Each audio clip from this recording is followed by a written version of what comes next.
Welcome to the Collecting Keys Friday Focus.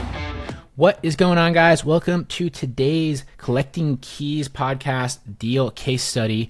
My name is Mike DeHaan, and I am here with one of our Instant Investor Program members, Brenden Chetuck. I even said the name right, I think, because that's I'm infamous for screwing up names. But he is one of our Instant Investor members who's been with us since late March 2023, filming this in August. So he's been around for a little while, and he has volunteered to come and talk about some of the real deals that he is doing in this business. So getting away from kind of the fluff and the over-exaggerated nonsense you hear everyone else. This is what it looks like to actually be a full-time investor, guys, and he is coming to share his experiences. So what this will look like is we will have a breakdown of the deal that he's going to talk about today. We have the same group of questions that we ask in every show, and you will be able to see what a real estate deal looks like from someone who's making real money and not just, making stuff up to be on bigger pockets. So cool. Brenden, man, thanks for coming on the show. Super excited to have you. Yeah, thanks for having me. I'm excited to be here. Yeah, absolutely. So I'm excited for this one, and we have dubbed this one Easy Money because even though we do talk about how real these deals are, every now and then there are ones that are a little bit easier. So let's dive into this deal today. So first off, what kind of property was this deal? Yeah, so this was property with a utility lien on it. So I had a utility lien that he did actually pay it off, but he had it for a little bit while, and that's the list that we pulled this property from. Okay, cool. So it was a utility, it was like a single family home. Is it like a? Yep, yeah, single family home. Right across the street from a lake, decent condition, everything. Perfect. So to even say like across from the lake, it's like an A-class neighborhood. Yeah, B plus A class. Yeah, I would say so. Yep. Man, you live in the area where lake houses are B plus. Must be nice to be so affluent. No, awesome. That sounds great. So, how did you find this deal? You said it was off of a lien list, but was this direct mail? Was it an SMS lead? Yeah, so this was actually an SMS lead, and I do have some dates pulled here, but I actually reached out to them first in September of last year, so quite a while ago. Took him a little while to answer it, and then he finally responded to our messages after about 9 texts in June. So yeah, text message took a little while to follow up with him, but finally contacted us back in June this year. Perfect. I love it. It's all about the follow up there. That's huge. And so, what kind of seller was this person? Was it like an absentee owner? Was it an old guy? Was it owner occupant? Yeah, so he did live there. He was middle-aged gentleman, really nice guy. He was actually a truck driver, and his wife just passed away earlier this year. So he was living in the property with a few of his daughters, but he was rarely home. I think his daughters were rarely home. He had some family in Georgia, and he essentially just wanted to get rid of the property and kind of move on, close that chapter in his life, and move back to Georgia with some of his family there. Perfect. Easy. And I imagine a big part of this deal as well was because of them being a truck driver, wife passing away. This is why that follow-up is so important, because you need to be there at the time in their life where it makes sense for them to make a decision, and that's where most people tend to miss out. Awesome. That makes perfect sense. And so give us the full story of the deal. So you said you followed up with them for a while. What did the transaction actually look like once you finally were able to get them to commit? Yeah, so like I said, I followed up with him for a few months. He finally responded around June. One of the tough things with him being a truck driver was his, he would be kind of absent, ghost me for a little while here and there just because he was on the road so frequently. So first contact was in June, pretty much him saying that he was interested in selling. So immediately I got on the phone with him. He pretty much described his whole situation with his wife. And really he just wanted to break even with the property, not come out of money at all, but he didn't want to make any money, which, music to our ears there. Yeah. So I did a quick little Zillow search, and he was asking 118 for it. He said that's how much he owed on the property. And comps were about 260 in the area. Oh, wow. So we had a good spread there. And he said for the most part, there wasn't really any issues. Maybe could use a little bit of updating. but no, immediate issues that needed fixing or anything like that. And like I said, that was June. He ghosted me for probably about 2 weeks just while he was on the road. Constantly text, call, no answers, and then 2 weeks later he would respond back, and then he would leave me for another week, and then finally get back to me. But we finally locked it up in early July, and we got it under contract for 123 was the final number. He actually called his mortgage company, and that's what they said that he needed. Cool. So yeah, locked it up early July. And then, do you want me to just go through kind of the whole? Yeah. So you got it all locked up. Keep going through it. Yep. Yeah. So we got it locked up with the seller early July.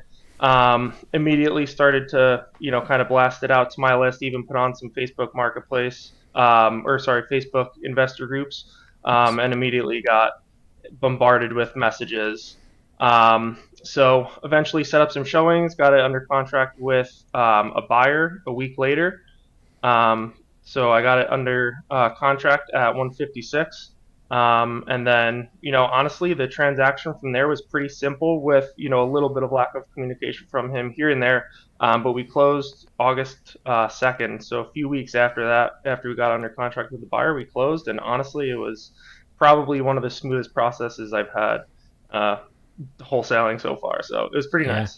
Yeah, that's awesome. So 30 something thousand profit on that assignment fee.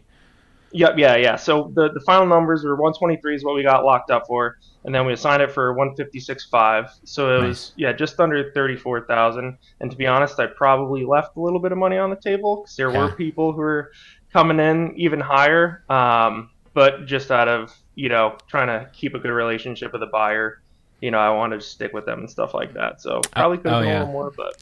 Yeah, that's always a tough thing. We've been there as well. I remember one deal in particular in the past where we floated it to kind of like some of our main buyers, and no one really got back to us very quickly. And then finally one of our buyers did like the next day, and they gave us their number. I'm like, okay, so we assigned it to them. And then like the next day, like 24 hours after we had assigned it, one of our other key buyers reached out and told us that they were just doing a bunch of extra homework. They didn't tell us this, so we weren't waiting for them, and they gave us an offer for $20,000 more because they wanted to develop the land. And I was like, dude, you should have just freaking said something, and we could have sold it to you. We would have been happier. You would have gotten the deal. But it's important to make sure that was actually a big lesson to us, to make sure that you are following up with people going through that process on the disposition side as much as the acquisition side. So that's cool. So I guess on your disposition for that, you said you sent it out to the list, you posted it on the Facebook groups.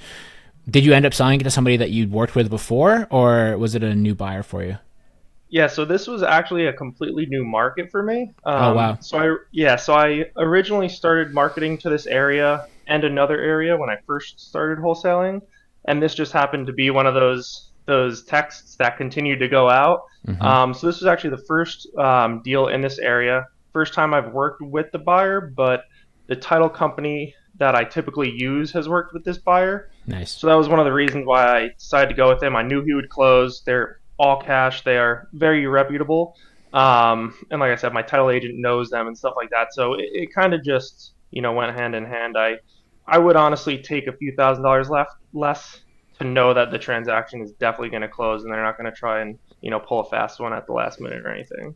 Yeah, that's so huge, and it's especially when you're in this business for the long haul, it's so important to have that abundance mindset and understand the value of an easy transaction, especially because like this stuff can go sideways at the last minute.